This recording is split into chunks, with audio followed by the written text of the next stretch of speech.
Hi friends, welcome to this week's video. Today I am sharing with you a very simple and delicious way to prepare the Ivy Gourd, which is known as TINDORA. It's possible that I'm mispronouncing it. I came across these beautiful little gourds last week when my parents, Mahi and I went grocery shopping at one of our favorite places. You guessed it, Panchvati. Hi Mama. Say hello to your YouTube friends. Oh, hi. Hi there, we're shopping at Panchvati. Yes, we're here again. We just love it here. I came across these miniature gourds. They look like small cucumbers. They also look like Parmal, but they're not the same thing. I was very intrigued, so I purchased a small amount. And in this video, I'm going to show you how I prepared these TINDORA. Hi baby, you having a good time?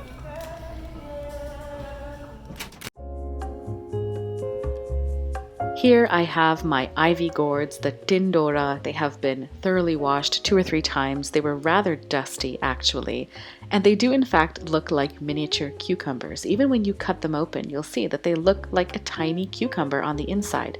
So I'm cutting them in half lengthways, rotating them, and then cutting them in half lengthways again so that I end up with 4 slices.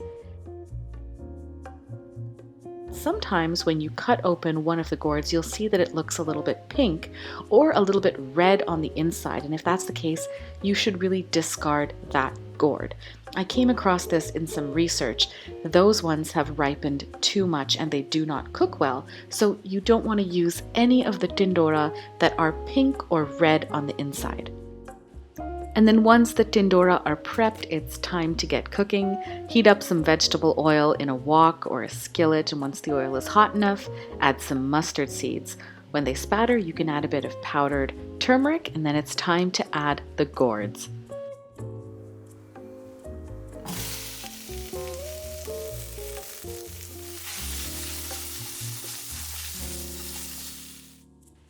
Combine the TINDORA with the spices, and believe it or not, those are the only spices that we're adding to this recipe. It's a very simple preparation.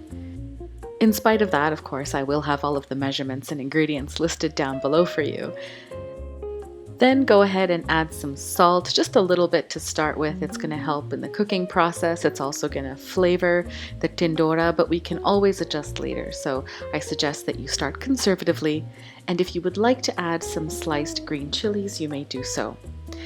I know that sometimes it's tempting to add a splash of water when it looks like things are getting stuck, but we're not going to do that at all during this preparation. We are going to cover up the TINDORA for a few minutes, just 3 to 5 minutes, but we're not going to add any water. When I move the TINDORA around in the skillet after 3 to 5 minutes, you'll see that it is charring a little bit at the bottom, but that's okay. That's actually going to create a wonderful flavor. Now I'm adding a bit of lemon juice, not to deglaze the pan or anything, but that is going to flavor the gourds a little bit. And then of course, to balance out the lemon juice or to balance out the acidity, we're going to add a little bit of sugar. It's not going to sweeten the dish though.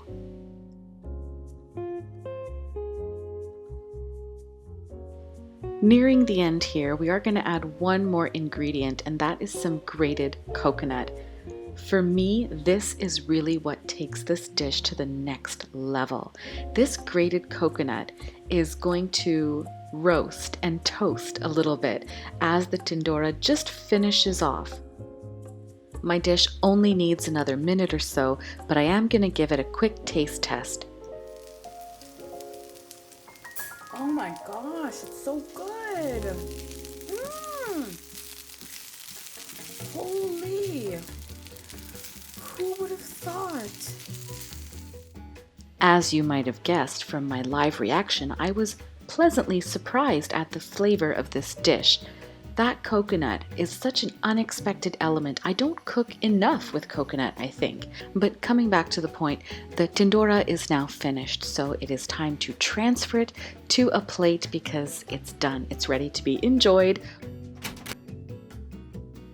Now, I don't want to overdo it, but I am going to garnish with a little bit of freshly chopped coriander. This is not necessarily to flavor the dish, it's just to make it look pretty, although you really don't even need it, to be honest, because this dish is quite beautiful on its own, I think. The way that coconut has toasted up, combined with the succulent texture of the gourd, really makes this a very enjoyable dish. It's a side dish, so definitely have it with rice or roti, but I also think this dish stands alone. I could eat a bowl full just by myself. Okay, please don't forget to like and subscribe. I'll see you next week with something else. Bye for now.